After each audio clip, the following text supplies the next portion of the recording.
Sige po, tayo pong lahat ay tumayo and maganda na lahat tayo ay makapagpuri at makasamba sa Panginoon. Amen po ba?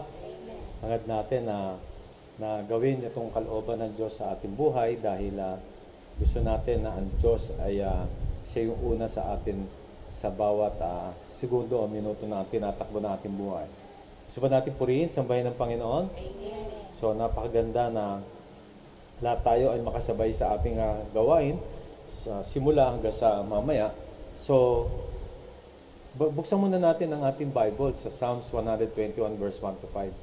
So, maganda makita natin, pasimulain natin to sa magitan ng salita ng Diyos upang ang presensya ng Panginoon ay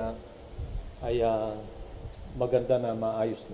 Maganda na ito yung mismong pangako na dapat nating tayuan habang tayo ay nagpupuri sa Kanya at mailagay ito sa puso natin.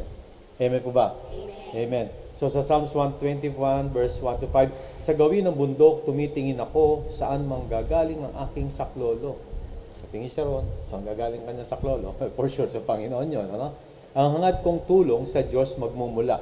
So kasi sa tao wala limited. Although ang tao ginagamit to ng Lord, pero ang Lord, kung siya yung uunahin mo sa paghingi ng tulong, I believe, no, siya yung kikilos at magbibigay siya ng tao para tulungan tayo. Kung tao ang gusto niya, no?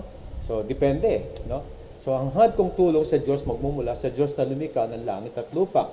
So maganda doon tayo dependent, no? Pag bumabiyahe nga ako, minsan, Lord, tulungan mo ako, samahan mo ako. Pag pupunta ako sa mga minsan malayong lugar, no? Kunyari pupunta ako ng Antarctica. So sabi ko, Lord, samahan mo ako dahil medyo malapit yung lugar na yon. So, wag sana akong bayaang mabuwal hanggang lagi siya sa pagsasanggalang. So, nandoon ng Diyos. Hindi na papayagan na ikaw nasira, maaksidente, whatever na gagawin o mangyayari, wag nating i-anticipate yun. Anticipate natin ay yung kasama natin ng Diyos. Amen po ba? Ang tagapagtanggol ng bayang Israel hindi natutulog at palaging gising. So, you see, andyan siya kasama mo. Huwag kang mag-isip ng, ako ba'y nag-iisa lang? Pag pumunta ba ako, umalis ako, nasa na ako, ano ba mangyari sa akin? So pinangakuan ka ng Diyos na siya yung kasama mo. No? I will be with you no matter what. No? Saan man ako, saan ka man pumunta, I will never leave you nor forsake you. Ang Diyos na si Yahweh, siyang magbabantay, laging nasa piling upang magsanggalang. Lagi nandito, siya yung mag-aalalay, siya yung tinatawag kong magbabantay sa atin, ang proteksyon natin ng Diyos, no matter what. Ang importante, magawa natin itong pinagagawa sa atin ng Panginoon, magawa natin ang kung ano yung nakasulat upang hindi natin hindi natin mawaglit kung ano man ang plano ng Diyos sa buhay na ito. So napakaganda na bigyan natin ito ng importansya. Makita natin yung gagawin ng Panginoon dahil ang Diyos ay hindi po nagpapabaya sa atin. Amen po ba? Amen. Amen? So, sige po, kakantahan natin ang Panginoon. Maganda na lahat tayo ay pumikit o purihin, sambahin natin ng Diyos at kantahan natin ang Panginoon sa hapong ito. Amen po ba? Amen po ba? Amen.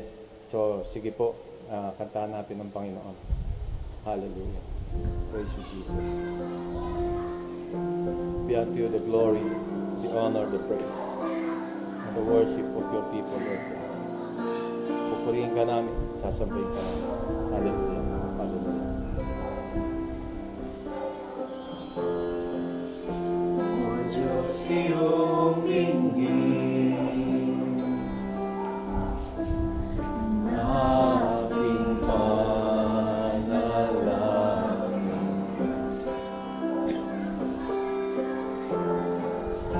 ang puso ko ito'y laging laan sa iyo.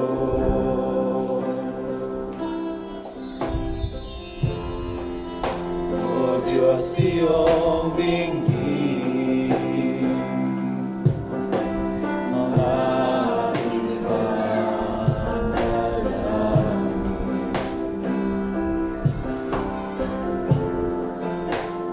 puso ko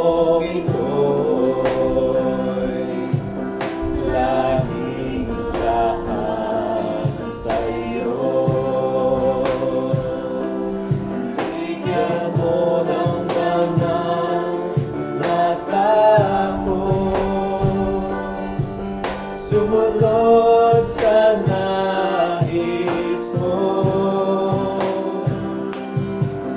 Naisin nawa ng aking puso ay kalooban mo sa buhay ko.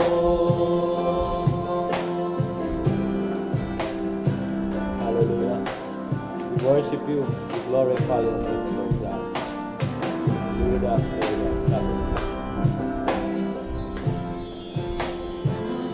Iyong ringin aking panalangin.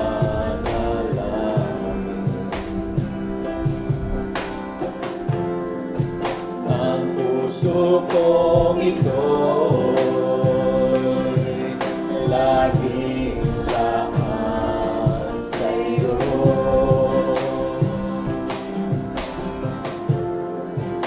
O Diyos, iyong bigin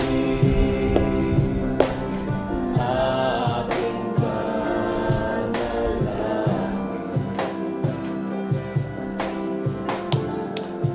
Ang puso kong ito'y laging laan sa'yo. Bigyan mo ng banal na takot, sumunod sa nais mo. Naisin nawa ng aking puso ay kalooban mo. Bigyan mo ng banal na takot, sumunod sa nais mo. Naisin nawa ng aking puso ay kalooban mo. Bigyan mo ng banal na takot, sumunod sa nais mo. Naisin nawa ng aking puso ay kalooban mo sa buhay ko. Hallelujah, hallelujah, hallelujah. Praise you, Jesus. Glorify your name, Lord. Hallelujah. Hallelujah. Sige, manalangin po tayo. Panginoon, marami po salamat sa oras pong ito. At patuloy kang kumikilos sa amin. At tunay nga, Lord God, kami ay walang magagawa. Apart from you, we can do nothing. But because of you, because of your presence, your power, and your word, Lord God, dominate us, O God, this evening or this afternoon. And truly, Lord, ikaw lang ang may tataas sa hapong ito. At walang ibang Diyos na aming pinaglilingkuran. Nag-iisang Diyos sa tatlong persona, Diyos Ama, Diyos Anak, Diyos Espiritu Santo. At tunay nga, Panginoong Jesus, ikaw ang Diyos na pinatay sa cross upang bayaran ang aming mga kasalanan at upang kami magkaroon ng relasyon sa iyo. Napakabuti mo, Panginoon Diyos. Maraming salamat at pinadala mo ang banal na Espiritu upang manahan sa amin at gawin kaming templo, made not by human hands but by the Spirit of the living God. And truly, Lord, your name will be exalted. Father God, ikaw ang gumawa ng lahat ng ito. Ang plano mo, napakaganda. We are the clay and you are the potter. And truly, Lord, anuman ang kalooban mo, gawin mo to. So be it. Do as you please, Lord God. Gawin mo, Panginoon. Kaya Ama, sa hapong ito, tinataas ko ang bawat isa. Tulungan mo kami na masamba ka sa Espiritu at katotohanan. Sa pagitan ng pakikinig, Panginoon Diyos. Alam namin, Ama, na ikaw ang siyang mangungusap sa amin.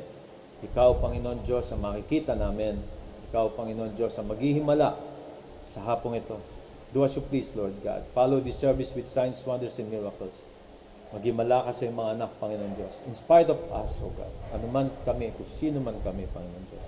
Hindi ka, Lord God, nakabase sa amin, kundi nakabase ka, Lord, sa kalooban mo. Maraming po salamat. Ikaw ang itataas, ikaw sasambahin. For your glory, in Jesus' name. Amen, amen, amen. Palakpakan natin ang Panginoon. Sige po, tayo po yung makaupo and be in the presence of the Lord. And I believe, ang Diyos ay kasama natin sa hapong ito. Eh po ba? Masaya po ba tayo dahil muli tayong nandito sa FB Live, Wednesday, Bible Study. At sabi ko nga sa inyo, for now, nangangapa pa rin po tayo ang NJCF, no? Pero hindi po kami sumusunod sa kung ano man nangyayari sa ibang churches kasi meron tayong kanya-kanyang leading, kanya-kanya tayong dealing as well. Kasi, siyempre, katulad nga nung sabi sa inyo before, na tayo umalis na doon sa dati nating bahay-sambahan at kasi wala, hindi na natin nagagamit pero magbabayad tayo ng upa. Pero praise God, isipin mo, mag-1 year na this coming March 15, 16. No? Isipin mo, 1 year na talagang close ang church. Pero isipin mo, ang laking pera din yon kung kami nadoon at talagang malaki po kasi may mga overhead po tayo doon. Pero for now, patuloy tayo na nanalangin. At ang Diyos, sabi ko nga kanina, we are the clay and He is the potter. Meron siyang purpose, meron siyang plano. So kung ano gusto ng Lord, gawin natin. And nothing to worry. Tama ba ba? Ang importante, huwag tayo mag-worry, magsaya tayo. Eh po ba? Kasi may pangako ang Diyos. Kung ang gusto ng Diyos na dito muna tayo, o edi, praise God for this. Amen? Sabi nga, in all circumstances, give thanks unto the Lord. Ano man sitwasyon, magpasalamat tayo sa Diyos. Amen po ba? At kung gusto ng Diyos na bukas, bigyan tayo, o kahapon, bigyan tayo ng church, ng lugar, ng building. Diba? Kahapon, di praise God. Diba? So, ano man na nasa puso at isipan ng Diyos, support tayo. Amen? Sabi mo sa katabi mo, support tayo. No, hindi tayo yung tipong nag-aalboroto at tipong Lord, ba't ganyan? Ba't ganon? Ba't ganire? Ba't ganoon? Ba't ganaran? No? So, lahat ng ganaran. So, hindi po. So, dapat ay makita natin yung mismong gustong baybayin ng Panginoon para sa atin. Amen po ba? Amen. So, napakaganda na mag-aral tayo. Punta natin itong pinag-aaralan natin pertaining sa goodness ng Panginoon. Sabi mo sa katabi mo, goodness ng Lord to. No, it's about faith and prayer na kung saan ay dapat na maranasan natin ang kabutihan ng Diyos na mismong tayo ay tinutulungan niya sa ating pananampalataya. Gusto niya na ang pananampalataya natin ay di lamang sabihin na nating stagnant, tigang, or nanatili na lang dyan, hindi na lumaki, hindi na umunlad, hindi na lumalim. So nakakatakot po yun kapag ganun ang ating nararanasan ng pananampalataya natin ay nagsimula sa ganito at nagsimula maaaring ganyan para makita nyo lang, ay bigla lumiit, no? So nakakatakot po yun, no? Kasi hindi po gano'n ang proseso ng Diyos, no? Hindi natin sinasabi na perfect na tayo, pero in the eyes of God, we're perfect because of the imputed righteousness of the Lord Jesus Christ. Pero when it comes to experiential righteousness, talagang gano'n. Nasa mundo tayo, nagkakamali. Amen po ba? So, ang importante rito, tumaas nga ang pananampalataya natin kasi ang pananampalataya natin ay ang salita ng Diyos. At bawat sabihin ng Panginoon, at ito'y pinanampalatayaan natin, pinaniwalaan natin, isinapuso natin, pinamuhay natin. So, unti-unti, makikita mo. No? At tayo lumalago, tayo lumalalim. Kasi application is so important. It's very vital to this aspect. Hindi po yung nalaman mo lang and then without application, so ano mangyayari? Hindi po gano'n. So application po is so important. So tingnan natin, no? Pag-aralan natin, napunta na tayo kay Elijah kasi maganda na tingnan natin itong pananampalataya na ginawa ng Lord kay Elijah. Kung dati na pag-aralan natin the faith of Moses, pinunta tayo ng Panginoon sa pananampalataya ni Elijah kung paano ito. Tandaan niyo ito, kapatid. Baybayin ninyo, pag-aralan ninyo kung ano yung nag-transpire dito, kung ano talaga yung nangyayari dito pertaining dyan sa buhay ni Elijah kasi malalim na pananampalataya po yan. Tandaan nyo, si Elijah ay hindi po, pwede, pareho natin, pero when it comes to faith, ibang klase of faith nito. Amen po ba? Tinatayuan. Amen po ba? Kaya sabi ko nga, nakaraan, inangkin niya ang pananampalata. Inangkin niya ang salita mismo ng Diyos. Yung sinabi ng Diyos, hindi lamang siya nanampalataya, okay, Lord. Pero hindi inangkin niya, akin yan. At sasabihin ko, ito ang sinasabi ko. Dahil doon na sinasabi ng Diyos. So anyway, maintindihan pa natin ng konti. Pero re-recap ko lang itong mga nakaraan natin na pag-aralan pertaining to this. Kung babasahin natin 1 Kings 17:1-7, nagsalta kay Acab, o si Acab. Acab is king of Israel at that time. Alam naman natin, Israel yan ang pinag-aharian o yung bayan ng Diyos. No? Huwag tayo magselos. Kung tayo nasa, ba't hindi ang Pilipinas? No? Huwag na. Hayaan mo na yun. Nandiyan na yan Given na yan. Nakasulat na. Huwag tayo magbabaguhin pa natin to. Wala na po tayong magagawa. So, nagsalita kay Acab si Elias na taga-Tisbe. Isinusumpa ko, ano raw? Isipin mo, isinusumpa ko sa ngalan ni Yahweh, ang Diyos ng Israel na pinaglilingkuran ko, hindi uulan. Isipin mo siya, hindi uulan, hindi man lamang magkakahambog sa mga darating na taon, hanggang hindi ko sinasabi. Take note of those words, no? Kaya pag may sinabi siya ang Lord, tayuan mo. Hello? Tama po ba? No matter what, it will come to pass. Angkinin mo yan, it will come to pass. No matter what. Amen po ba? Pagkatapos, tuloy ko sa verse 2, pagkatapos sinabi ni Yahweh kay Elias, umalis ka rito. Take note, After that word, may sinabi si Elias kay Acab, and it comes from the Lord, it came from the Lord. Then, ito na yung sinabi ng Lord. This is the command, this is the procedures, this is yung proseso na dapat nang gawin ni Elias. Tingnan mo, ni Elijah. Pagkatapos sinabi niya kay Elias, umalis ka rito at magtago ka sa batis ng Karit sa silangan ng Jordan. May batis doon siya magtago. Makaiinom ka ng tubig sa batis at may inutusan akong mga uwak na maghahatid sa iyo ng pagkain. Tsaka natin explain ang gusto siguro yung mga uwak na yan. No? Pero kung tutusin mo, this is the move of God. Sino may kaya ritong tao na utusan mo ang isang ibon na pakainin ka araw-araw? Sige nga. At yun hindi lang isang uwak. Mga uwak. So marami po yan. At tandaan natin, ang karakteristik po ng uwak ay hindi po matiyagayan. Pag nanganak niya, iniiwan niya yung niya. Diyos na bahala sa mga anak niya, sa mga inakay niya. Ganyan po ang ugali ng uwak na yan. Kaya uwak Wak kaaway. So parang gano'n. Makaiinom ka ng wak kaaway. Wak kayo away. So, makakainom ka ng tubig sa batis at may inutusan akong mga uwak na maghatid sa iyo ng pagkain. Gayon nga ang ginawa niya, lumakad siya. Ano sabi?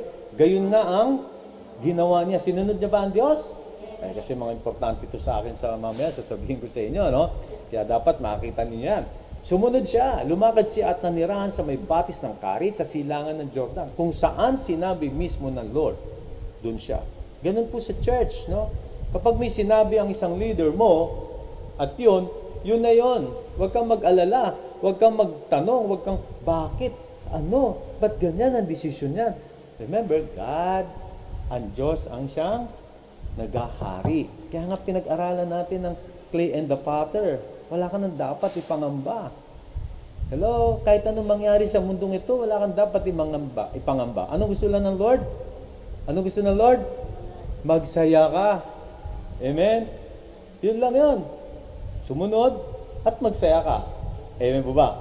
Kung sasabihin mo, alanganin, teka Lord, wala atang wifi dun, walang ML dun, walang TikTok dun, nagtitiktok pa naman si Elisha, tsaka si Elijah. Magka-partner pa yun, mga ganun-ganon, di ba? Hindi sila umangal. Hindi sila, hello? Wala silang angal. Pumunta sila ron. Gayun nga ang ginawa niya.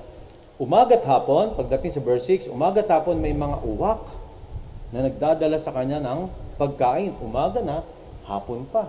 Isipin mo naman yan. Baka may palaman pang adobo, kare-kare, di ba? Kadala sa ulam niya ata ron, yung tawag dito, yung bagoong. Kaya lang, sa usawa niya, kare-kare. Malupit, di ba? So, So sa batis naman ay siya ay umiinom. Yung tubig ng Kerit Brook. Ininom niya yun. Hanggang yun ay natuyo. Isipin mo sa lakas na ang daming nainom niya. Ngunit dumating ang panahon na natuyo na rin ang batis. So, isipin mo, ang lakas uminom ni Elijah. Grabe talaga. No? Talaga malak. Isipin mo na natuyo niya ang batis. So anyway, kung titignan mo yung announcement niyan kay King Ahab, ay nakakagimbal yun. Nakakatakot yun. Kasi isipin mo, hindi uulan ng 3.5 years. Magkakaroon ng pandemic, COVID-19. Ano? Hindi. Famine, di ba? Kunwari sa atin nangyari. Sabihin ng isang propeta, magkaka-COVID-19 for 2.5 years or 3.5 years. Sample lang yun, nilagay ko lang sa COVID. Anong gagawin mo? Siguro pagbabatuhin natin yung tao na yun di ba? Kasi, ba't ganyan ka magano? Ganyan, ba't di ka positive? Bakit negative ka masyado? Hello? Di ba? Kaya marami nagalit sa kanya at that time. Kung titignan mo, nasa problema si Elijah at that time. Tama po ba ako doon? At saka, kung pag-aaralan mo si Elijah, babasahin mo talaga sa First Kings up to the Second Kings, talagang ang hinahanap siya, gusto siyang patayin. Sorry for the word, di ba? Ikaw ang troublemaker ng Israel, di ba? Yun ang nakalagay doon. Ikaw isa kang troublemaker. Ikaw isa kang ganon Sipi mo. Pero, ano nangyari? May trouble nga, pero napatay ba siya? Sinashortcut ko lang, gusto ko lang mapakita sa inyo. Dahil yung pagsunod niya, yun ang sinasabi ko, inangkin niya yung salita ng Diyos. Naintindihan natin? Amen. Yun yung kakaiba dito. Yung pananampalataya niya, parang pwede ko sabihin na parang siya na yung Diyos. Kasi inangkin niya yung salita Pag sinasabi ang Panginoon sa kanya, ganun niya talaga sinasabi yun. Straightforward siya, wala siyang kinakatakutan. Sinabi, hari siya, papatayin siya. Wala siyang ano ngayon kung hari ka? Hindi mo ba kilala yung hari ng mga hari? Hello? That is the Lord Jesus Christ. Palakpakan natin ang Panginoon. Diba? At kung titingnan natin, pwede mo sabihin, pero si Elijah, pastor, kakaiba siya. Talaga, mahaba ang balbas niya. Ikaw mahaba? O kakaiba siya. Tama po ba yun? Pero tingnan natin, ang sabi sa James 5, verse 17, si Elias ay taong tulad din natin. Di pwede rin sa'yo. Ang problema, tatayo mo ba yung salita ng Diyos? Yun lang yun. Wala akong iba nakikita na para bang there's a special sa ganitong uri ng mga tao. Wala. Lahat tayo special sa Panginoon. Hello? Amen po ba? At saka huwag mo sabi mo kasi, pastor, si Elias, walang kasalanan niya. Sino may sabi sa'yo? Walang kasalanan. Gusto mo sabihin ko sa'yo na may kasalanan si Elias? Pastor, saan nakalagay yun? Sige nga, pastor. For all have sinned and come fall short of the glory of God. Hello? Romans chapter 3, verse 23 ba yun? At Romans chapter 3, verse 23. Tama? Diba sabi ng Biblia, lahat tayo ay nagkasala. So, hindi mo pwede sabihin na si Elias ay kaya ganun siya kasi wala siyang nagawang mali. Lahat tayo. Anyway, si Elias ay taong tulad din natin, may taimtim niyang idinalangin na huwag umulan at sa loob ng mataimtim. Kung mataimtim ka manalangin at sinasabi sa'yo ng Panginoon Diyos, gagawin ng Panginoon yon. At sa loob ng 3 taon at 6 na buwan ay hindi nga umulan. Pero, katulad natin siya. Amen po ba? Amen. Kalooban ba ng Diyos na hindi umulan at the time? Yes. Tama? Hindi ulan. Ilang taon? 3.5 years. Pero inangkin ni Elijah ang salita ng Diyos. Nuulit ko sa inyo. Kaya kailangan, in our part, angkinin din natin. Pag may sinabi siya ang Lord, itong future mo, itong mangyayari sa iyo, 2021 ba o 2022?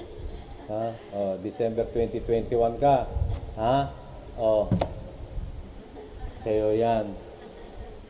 Naintindihan ba natin? Angkinin mo. Sabi mo, akin yan. December 2021. Hello? So, ganun lang. Ganun lang yun. Sabi mo, yes. Sinabi, in-impress, inilagay sa akin ng Lord and everything. Lahat na. Sabihin na natin ganun. No matter what, it will come to pass. Amen? Sino ba yung pastor? Sino ba yan? Hello. So, sino ba yung ikakasal sa 2021? Marami nagtatanong sa akin 2021, yes, December 2021, sino daw? Ang Panginoon na magsasabi sa atin. No? Bakit pinuntahan ni Elijah? Bakit pinapunta si Elijah ng Diyos sa Kerit Brook? Diba?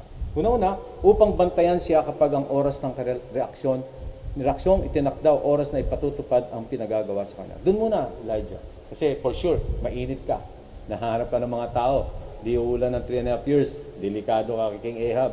Galit na galit siya. So doon ka muna. Walang makakapunta ron. Kahit na pa sabihin nilang magagaling ang intelligence nila, may mga NBI, FBI, nandoon na hanapin si Elijah. Di nila matatagpuan yun. Pag sinabi ng Lord, walang gagalaw sa'yo dyan. Walang gagalaw. Ba? Siya'y nandoon, makikita. Alam mo ba't dinala si Elijah ron? Marami tayong pwedeng isipin. Siya'y tinuturuan ng Panginoon, ang discipline niya, ang kanyang pakikipag-ugnayan sa Diyos, nakapokus siya, ayaw ng Diyos na ma-disturb siya, ayaw ng Diyos na parang yung isip niya ay maglalaro-laro, pupunta-punta ng mga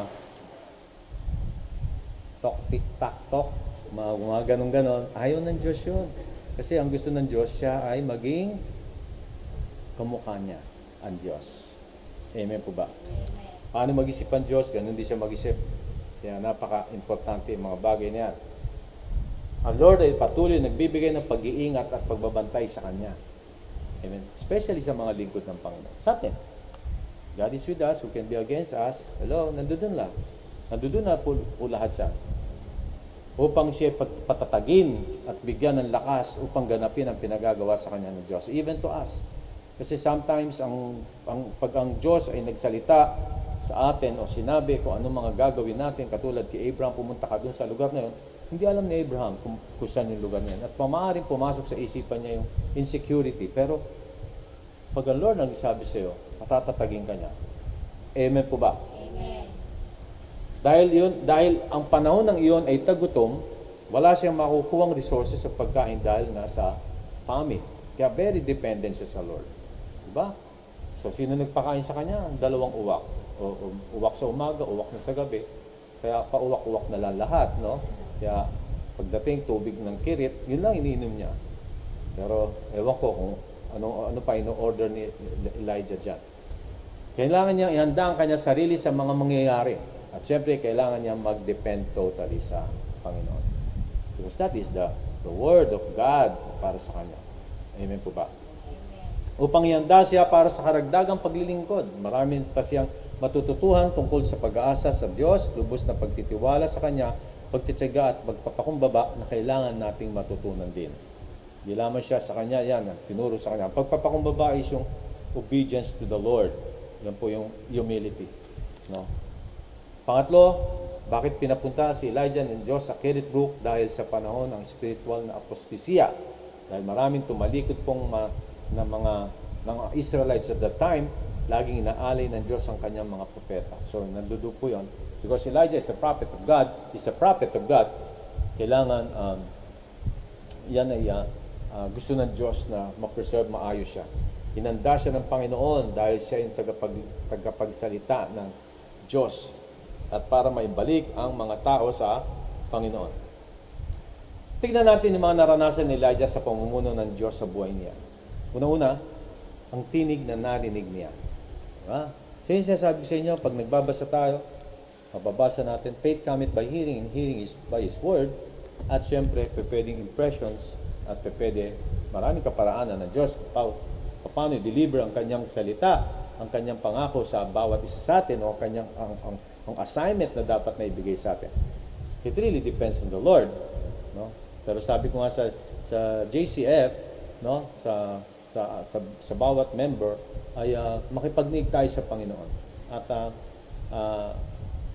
tanungin natin what is our assignment upang makuha natin kung ano yung gusto ng Diyos at out of it, I believe, magiging close ka sa Panginoon.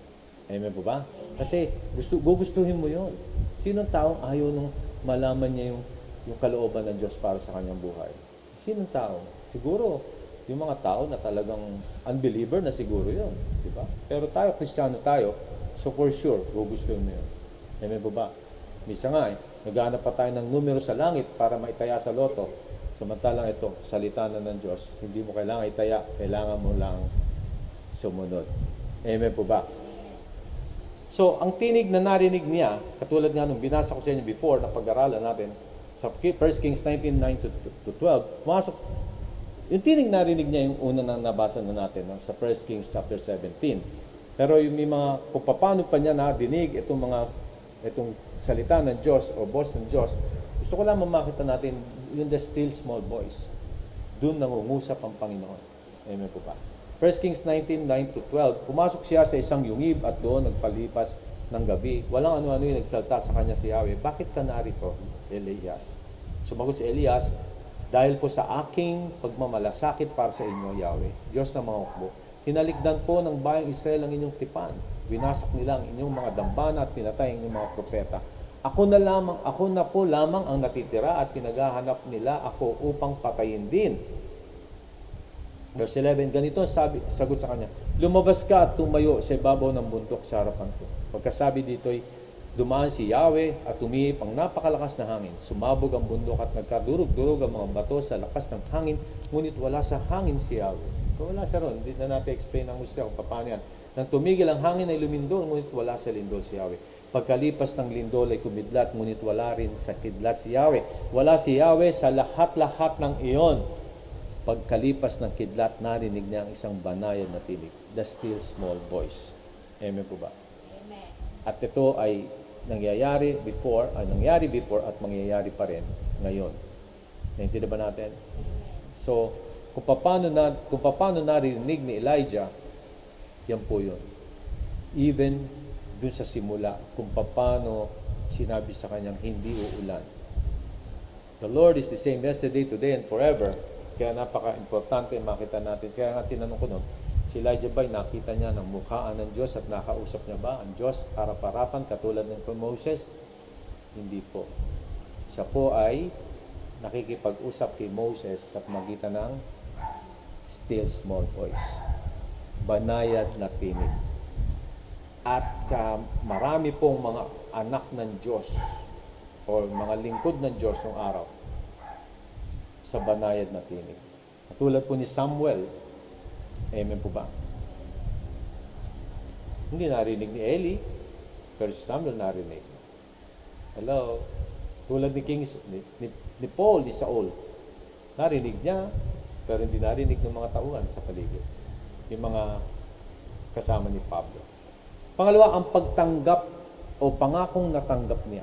Hindi lamang tinig na narinig niya from the Lord o nabasa dito sa atin at that time na mababasa natin sa salita ng Diyos, kundi ang pangakong natanggap niya. Mangungusap ang Diyos, may pangako. Ang ganda. Amen po ba? So buksan natin sa 1 Kings 17:2-4, sabi, ang pagkatapos sinabi ni Yahweh kay Elias, umalis ka rito at magtago ka sa batis ng Karit sa silangan ng Jordan. Ito po yung pangako. Makakainom ka ng tubig sa batis at may inuutusan akong mga uwak na maghahatid sa iyo ng pagkain. Tanda natin, kapatid, ang Diyos ay tuloy-tuloy. Kompleto po ang Panginoon. Hindi siya mangungusap nang wala namang pangako. Amen po ba? Mag-uutos siya, isasabihin niya sa iyo, at mayroong pangako pong kasunod. Ang pangakong natanggap niya. Sa utos ng Diyos ay darating ang kanyang pangako. Palagi. Amen po ba? Yung promises, kailangan niya, utusan kanya, at meron po nga pangako. Katulad nung kay Abraham, pumunta ka doon, natusan si Abraham. Lisanin mo ang iyong pamilya, pumunta ka roon at pagpapalain kita. Pararamihin ko ang lahi mo. Amen po ba? Yung sinabi pa nga, ibigay mo sa akin si Isaac, pararamihin ko ang lahi mo. See? Kasi God wants to multiply. He is a multiplier. Binigay niya si Isaac. Isa, di pa natin alam yun.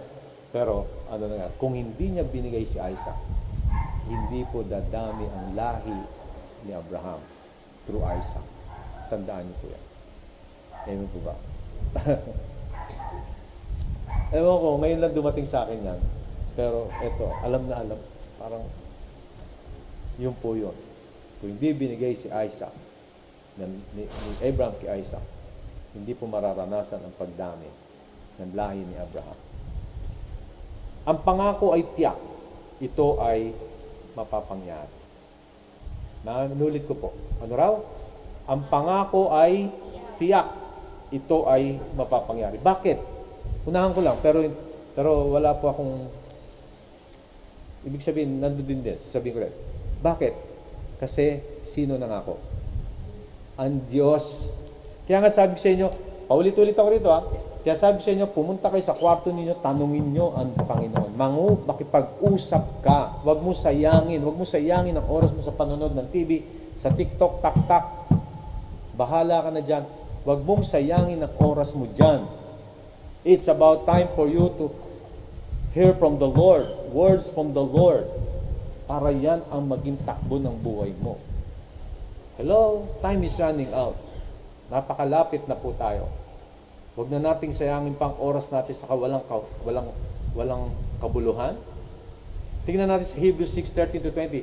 Nang mangako kay Abraham ang Diyos, siya'y nanumpa sa kanyang sariling pangalan, yamang wala nang hihigit pa rito sa kanyang mapanunumpaan.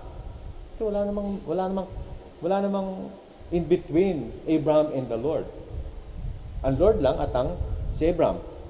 May sabihin ko, sinabi niya, ipinangako ko na lubos kitang pagpapalain at pararamihin ko ang iyong lipi.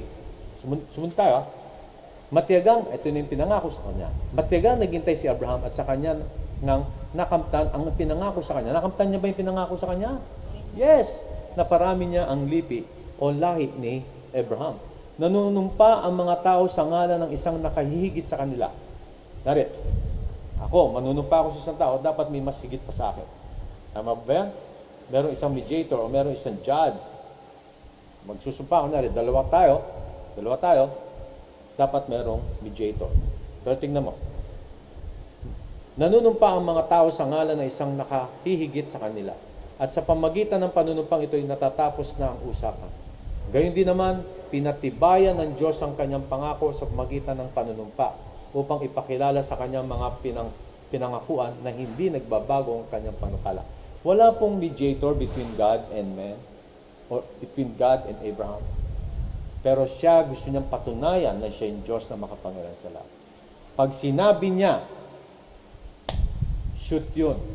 Pero kung may tatlong tao, yung isa nangako sa isang tao at hindi niya natupad, kailangan niyang tawagin yung isang mediator. Pero dito, wala. Because He is God. Siya ay Diyos na totoo sa Kanya sinasabi. Sinabi niya nga, upang ipakilala sa Kanyang mga pinangakuan na hindi nagbabago ang Kanyang panukala. Pag sinabi niya sa iyo, tutuparin niya yun. Naintindihan po ba natin? Yakapin mo yun. Huwag ka na mag-isip-isip pa. Nangusap ang Lord sa iyo, sasabihin niya sa iyo. Ikaw ay kaibigan ng Diyos like Abraham. Di ba tinuring ng Diyos si Abraham na kanyang kaibigan. Dahil sabi ko nga sa inyo, ang kaibigan, ang Diyos nakikipagkaibigan sa atin at sasabihin niya ang nasa loob niya. Sasabihin niya ang iniisip niya. Sasabihin niya yung plano niya. Huwag lang rapture. Amen po ba?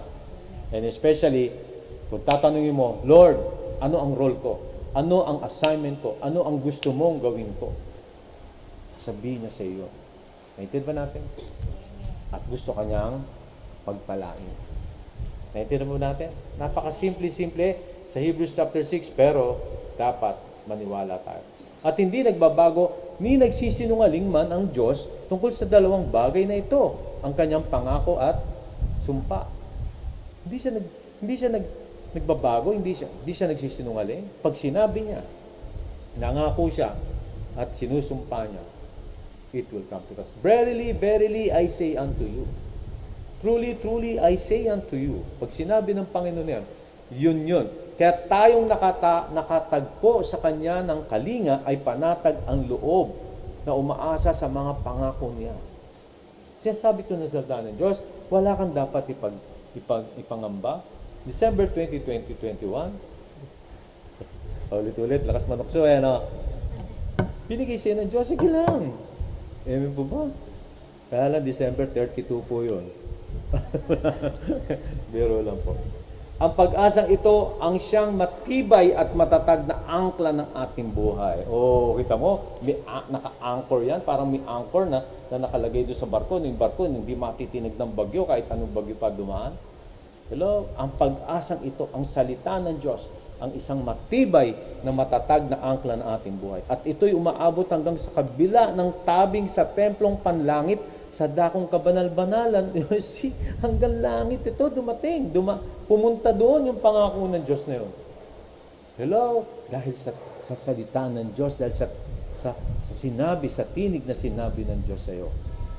Kaya sabi ko nga sa iyo, kapag ang Diyos ang nangako sa iyo, at I tell you, tumingin kayo sa akin lahat, yung mga nandiyan sa iba't ibang lugar, kung nasaan na kayo, tumingin kayo sa akin, ito sasabihin ko sa inyo, sabi mo sa Panginoon, ano yung gusto mo sabihin sa akin. Hello? At wag tayong maniwala sa magsasabi sa atin, ang Diyos lamang ang mamimili ng sasabihan niya. Yes, pipiliin niya kung ano yung gusto niyang pakay sa'yo, pero aaminin ko sasabihin ko sa'yo, ang lahat ng tao sa mundo, may plano ang Diyos. Especially, nakipagkaisa ka sa Kanya. Basahin natin ang Biblia. Huwag tayong maniwala sa nagtuturo na kayong grupo na kayo, walang gusto ang Diyos gawin ninyo. Mawala na lang kayo. Ganun ba yun? Lahat tayo. Kaya nga nakipagkaisa siya. Hindi siya nakipagdalawa, nakipagtatlo, nakipaggrupo. Hindi nakipagkaisa. Pag sinabing nakipagkaisa, anong ibig sabihin? Kaisa ang Diyos. Ikaw at ang Diyos. So, ibig sabihin, walang pagagawa sa iyo ang Diyos dahil hindi ka importante, dahil aba ka, dahil wala kang pera, dahil maganda ka, dahil ang tangos na ilong mo, hindi na nakipagkaisa sa iyo ang Diyos. I tell you, lahat tayo. Amen po ba? Kaya kung minarinig kang preacher o kung sino man nagtuturo na hindi ka kakausapin ng Diyos, tawa ka lang. Nakakausap ko na ang Diyos eh. Hello? Pero wag naman baloni. Wag naman yung salita na, alam mo, pastor, gusto kong gawin ng Lord. Gusto niyang gawin akong kabayo para matulin daw ako tumakbo. Wag mo nang kunin si Nebuchadnezzar. Siya lang ang ginawa ng ganon. Amen po ba? Bakit naangkin mo yung ano ni Nebuchadnezzar eh? Parusa po yun. Parusa yung ginawa sa kanya, kaya huwag maangkinin yun. Amen po ba? So, sa verse 20, na pinasukan ni Jesus. Tingnan mo, ulitin ko muna sa verse 19 kasi naputol. At ito'y umaabot hanggang sa kabila ng tabing sa templong panlangit sa dakong kabanal-banalan na pinasukan ni Jesus na nangunguna sa atin. Hello? God is, ang Panginoong Jesus, kaya nga sabi ng Panginoon, I predestine you to be in the likeness of my Son Jesus Christ, the firstborn of all, of us. So, siya yung kasama natin at sinama na tayo doon sa kabanal-banalan. Hindi mo ba alam, iniupo tayo ng Panginoon sa kanyang trono? Ang lahat na nakipagkais sa kanya. Hindi mo, pwede mo sabihin, Pastor, nandito tayo sa lupa. Basahin mo sa Biblia, spiritual representation po yun. Naintindihan po ba natin? Para maintindihan natin na tayo hindi tayo pinababayaan ng Panginoon. So, na tayo nandun sa luklukan ng Diyos. Doon siya ay dakilang saserdote magpakailanman ayon sa pagkakaserdote ni Melchizedek. So, brothers and sisters, this is the promise of the Lord. Kapag siya'y nangako, tiyak na yan ay mangyayari. Sinabi niya sa iyo, kahit ano pa gawin mo, brothers and sisters, no matter what, it will come to pass. Hello? Amen. So, yun yung kailangan natin. Tama yung Pastora. Dito po kasi si Pastora, bumibisita sa akin. Kaya, titignan ni Pastora, bibisitahin nata ako, Pastora. So, anyway, nag-print po siya kasi dito na. So, anyway, yan yung pangako. Tiyak, ito ay mapapangyari. Sabihin mo sa katabi mo, mapapangyari, ha? It will come to pass. Amen? Pangalawa, na makita natin na kung ano naranasan ni Elijah, ito ay sapat na. Ang supply ng Diyos ay palaging available, hindi na antala at sobra-sobra. Hello? Parang nga napansin ko, maraming tira si Elijah nung binigyan siya ng unang uwak eh. Hindi na naubos siguro eh. Hello? Bakit kaya? Kasi hapon na dumating yung pangalawang uwak eh. Una, maga, tas hapon na. Di na nangalian si Elijah. Sipin mo, almusal at tanghalian na pala yun. Di ang dami palang dala-dala yun. Saan ba galing yun? McDo? Ewan ko kung saan galing yun. Ito ay sapat na based sa Word of God. Kung ang Word of God, babasahin natin kahit na New Testament at Old Testament ang ating teksto at pinag-aaralan natin ang Old Testament, I tell you, isa lang ang Word of God. Hello? Applicable to all. Kung pinangako yan sa New Testament, galing po sa, it derives from the Old Testament. Pinangako rin po yan sa bawat nilalang ng Diyos. Sa Philippians 4:19, at buhat sa kayamanan niyang hindi mauubos, ibibigay niya ang lahat ng inyong kailangan sa pamagitan ni Kristo Jesus. Kaya ito'y sapat na. Ang supply ng Diyos palaging available sa time nung kay Elijah. At wala siyang dapat ipangamba doon. Kaya kung makikita mo bakit kailangan ni Elijah doon sa Kerith Brook na manatili muna doon, dahil meron siyang dapat pang matutunan sa Panginoon. Nulit ko, hindi natin alam kung saan nanggaling si Elijah, wala sinabi ang Panginoon. Unang-una pa lang na usapan, yan na kagad. Naintindihan ba natin? So I believe, kung sinasabi natin na dapat matrain si Elijah, yes. Kasi kailangan siyang matrain talaga. Kailangan niyang malaman kung sino ang Diyos na pinaglilingkuran niya. Makilala niya ng It's the same with us. Kaya tayo may devotion, kaya tayo merong meditation of the Word, meron tayong APR, hindi nila alam yung APR, ano? Ano ba APR? Accountability Partner Relationship. Meron po kasing ganyan. No? Meron tayong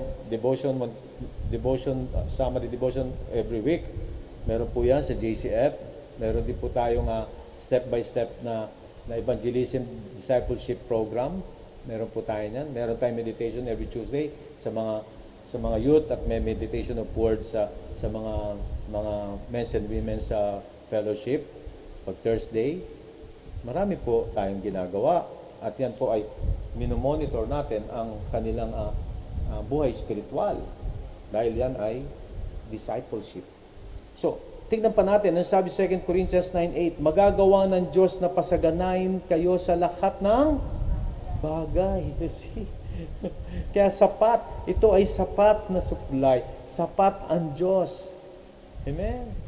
Wala kang dapat ipangamba. Higit pa sa inyong pangangailangan upang may magamit kayo sa pagkakawang gawa.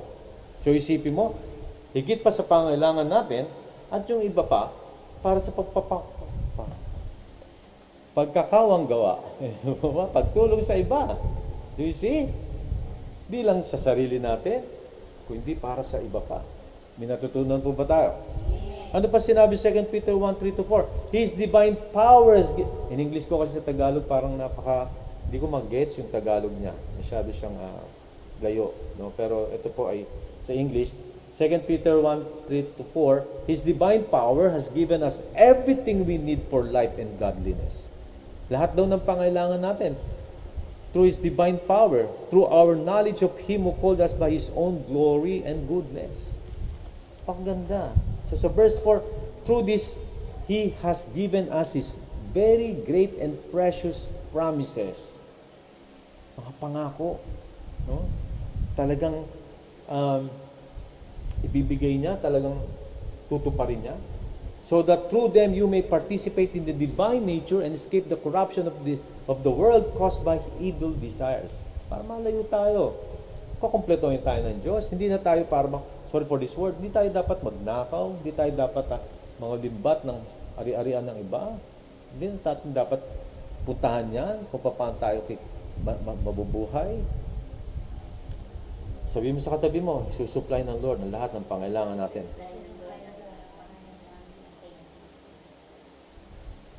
Kung ang pangako ay tiyak, sabi, nangako ang Diyos kay Elijah at tiyak, at ito ay sapat na at sapat para sa pangailangan ni Elijah. Pero ito ay conditional. Paano yung pastor?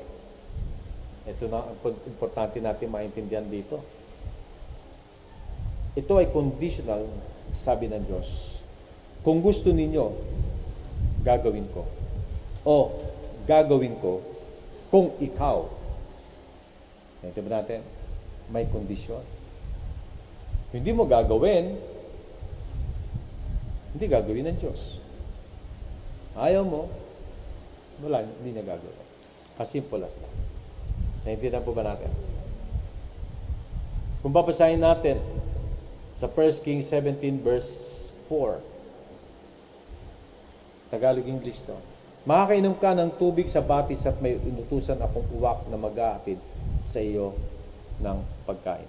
Verse 1 Kings 17:4 sa English, you will drink from the brook and I have ordered the ravens to feed you there. Ano ibig sabihin dito? Elijah, kung nais mo ang tubig at ang pagkain na kailangan mo, pumunta ka roon sa lugar ng aking pinili. This is the place wherein dapat manatili si Elijah. Kung nais mo, there's a condition. Kung nais mo, pinaparaphrase ko lang po ito sinabi ng Lord. Kung nais mo ang tubig at pagkain na kailangan mo, pumunta ka roon sa lugar ng aking pinili. Naintindihan po ba natin? Kung ibig mo, kung gusto mo, you will be there. Diba? Kaya nga sinabi doon sa English, you will drink from the brook and order the ravens to feed you there. Gusto mo? Ayaw mo? Wala na. Kaya ang tanong ko sa bawat isa, naroon ba kayo sa lugar ng kalooban ng Diyos? Hello? Yung nais ng Diyos para sa'yo, nandoon ka ba? Pinuntahan mo ba yon? Narinig mo ba sa Kanya? Pumasok ka ba sa kwarto mo upang pakinggan ang Panginoon at tanungin, Lord, ano yung kalooban mo? Anong assignment ko?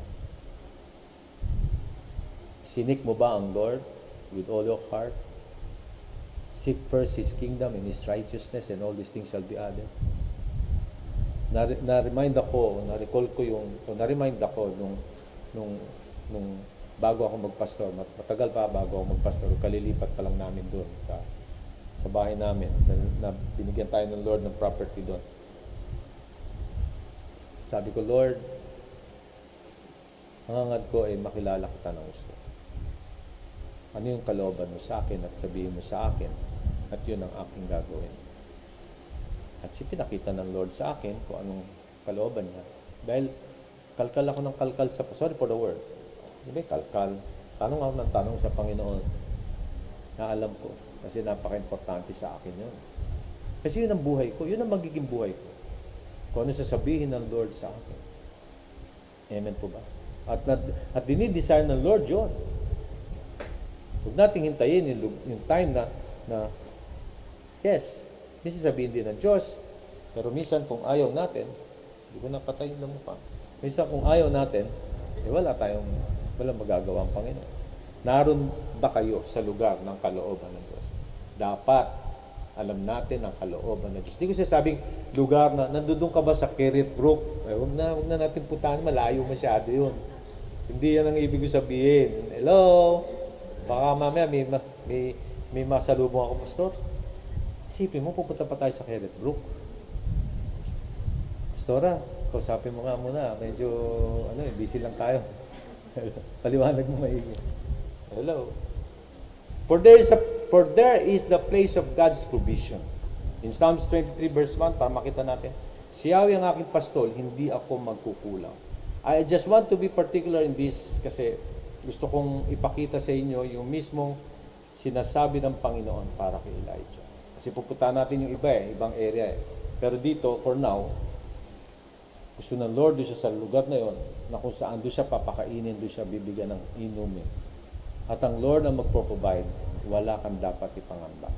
Kung ikaw ay nasa pandemic ngayon at sasabihin mong walang trabaho si ina, si ama, si kapatid, ikaw, estudyante pa lang ako, pastor.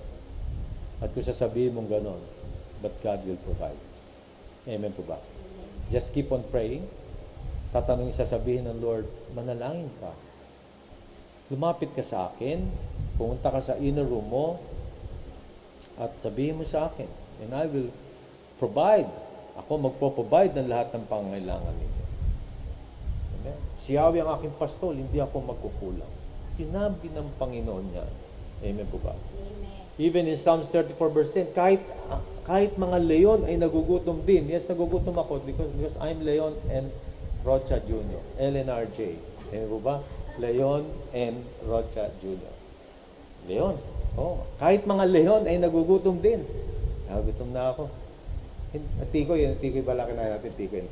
Sila'y nagkukulang sa hustong pagkain. Oh, nagkukulang pa sa hustong pagkain. Ngunit ang sino mang si Yahweh susundin sa anumang bagay, hindi kukulangin. Palakpakan natin ang Panginoon. Hindi magkukulang. Sinabi ng Panginoon. Amen po ba? Amen. Siya yung nagsabi. Siya yung nangako. Kaya nga sabi ko sa inyo, yung pangako ng Diyos, hindi po pwedeng mapako, hindi pa pwedeng hindi mangyari. Pinangako to ng Diyos. Ang gusto ng Panginoon, magtiwala tayo. Maniwala tayo. Yakapin natin. Amen po ba? Kapagkat siya hindi nagsisinungaling. Pwede mo sabihin, Pastor. Pero ang hindi nagtatrabaho, wag kumain. Sabi diyan, ha? Sabi ni Pablo. Kaya yun ang dapat nating intindihin dito. Huwag naman natin gawin, huwag natin sadyain na sabi pala ni Pastor, tsaka sabi rin ng Diyos na kapag ako'y kakain any time of the day, kahit di ako magtrabaho, sige, kakain naman din pala ako eh. Kahit may tabi ka, mauubos yun. Yung kirit bro ka, naubos eh. O, ano ngayon?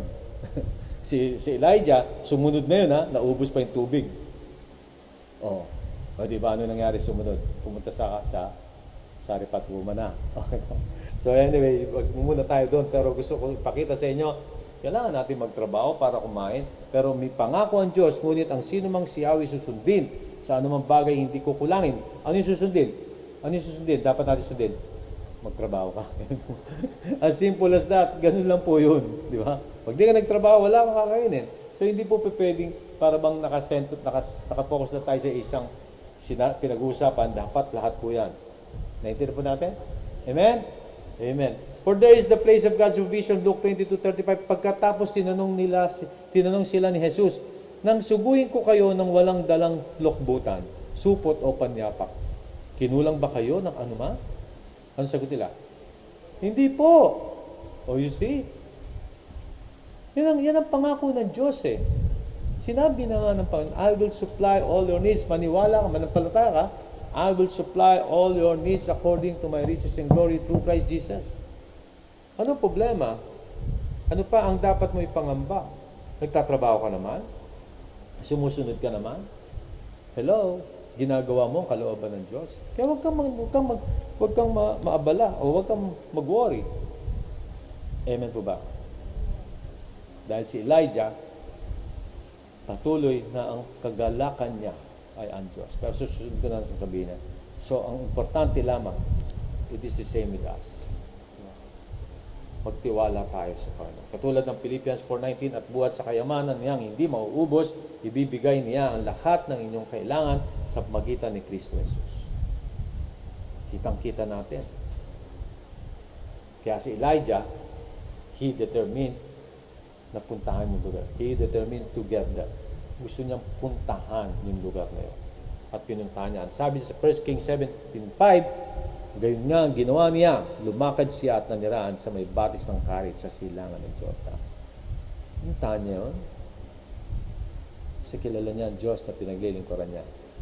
Amen? Amen. Huwag kang mangamba. Trabaho ka lang. Huwag kang maingit.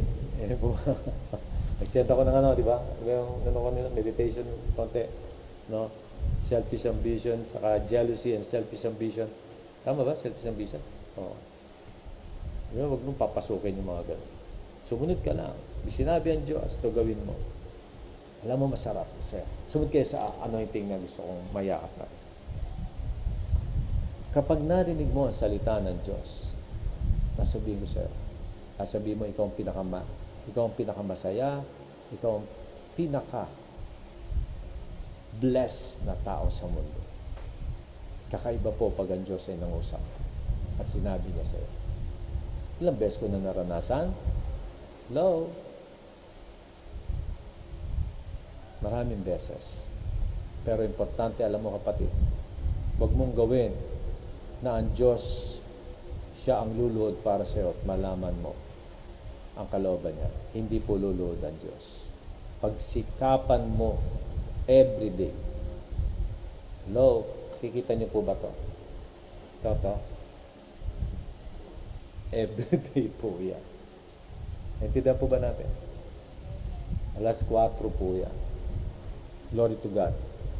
Wala pong patid siya. At gabi. Pangit ko, no? Oh, tingnan niyo ang pangit. Pero hindi ko naiintindihan. Sa akin lang po, kung gusto mo,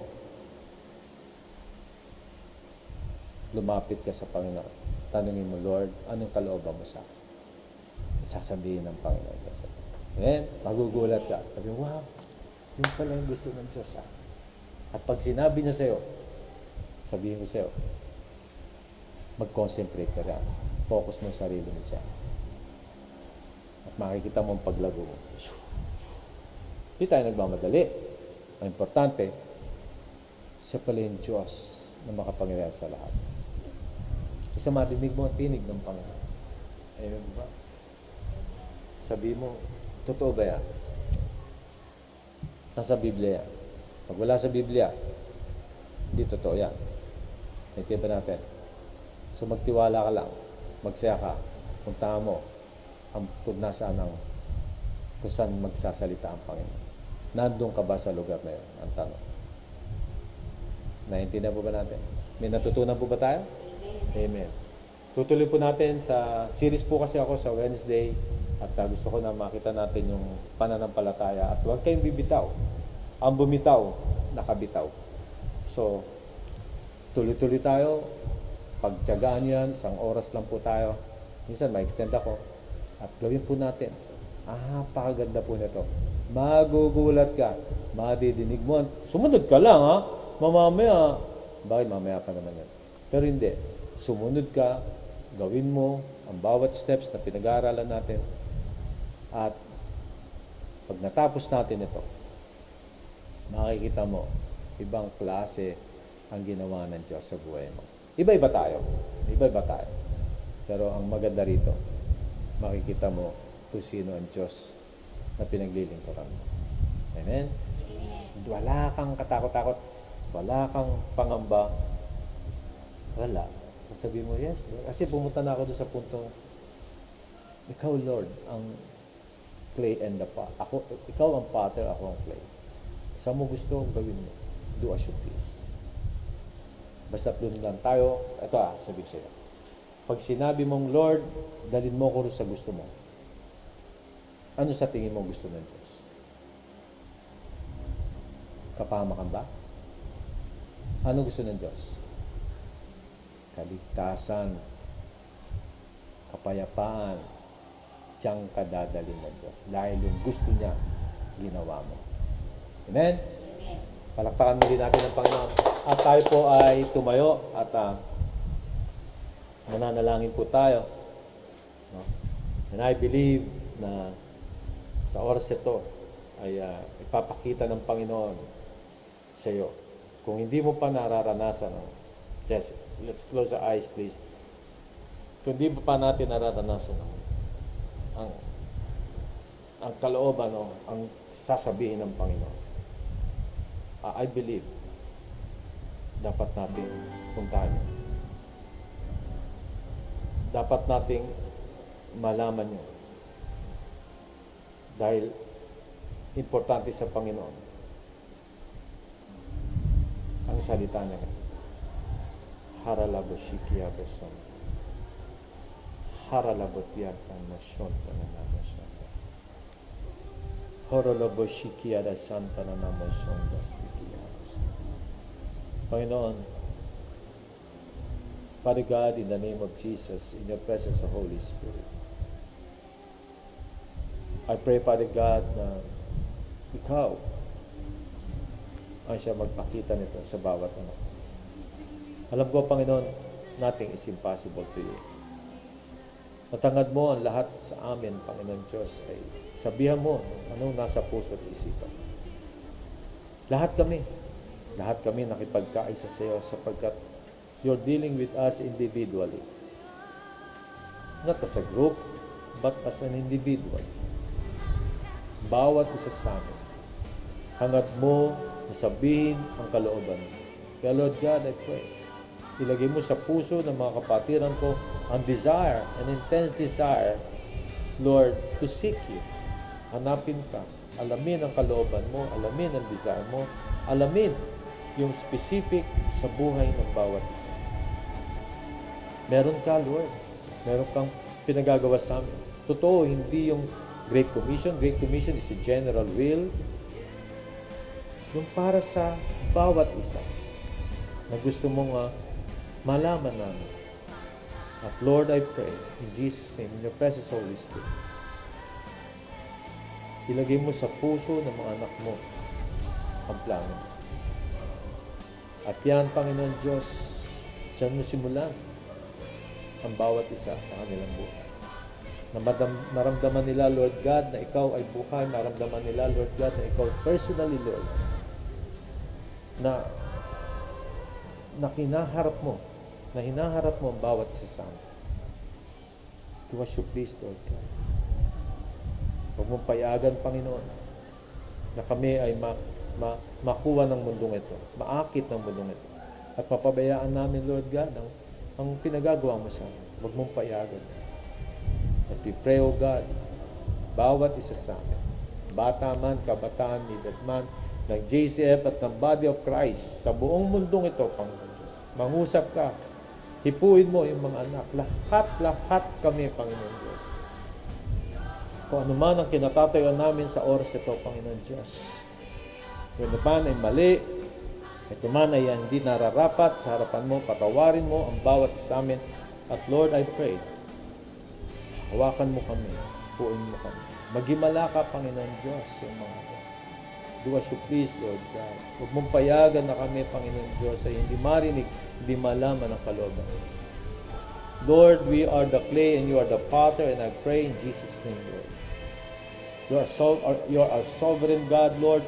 Ilagay mo kami, Lord, dun sa plano mo, dun sa gusto mo, na iparinig, ipaalam sa amin, Lord God, ang kalooban. Lahat kami, in the name of Jesus Christ. And Father, thank you. The time malaman namin yan, simulan mo kami, Panginoon Diyos, na ayusin, ilagay sa tamang aming kaisipan, aming puso, aming pamilya, buo lahat kami, Panginoon Diyos. Pagarian mo. Maraming salamat dahil tutuparin mo ang salita mo, tutuparin mo ang pangako mo. No matter what, it will come to pass. Maraming salamat. Ikaw maghahari sa bawat anak. We thank you, God, for this, for your glory, in Jesus' name. Amen, amen, amen. Palakpakan natin ang Panginoon.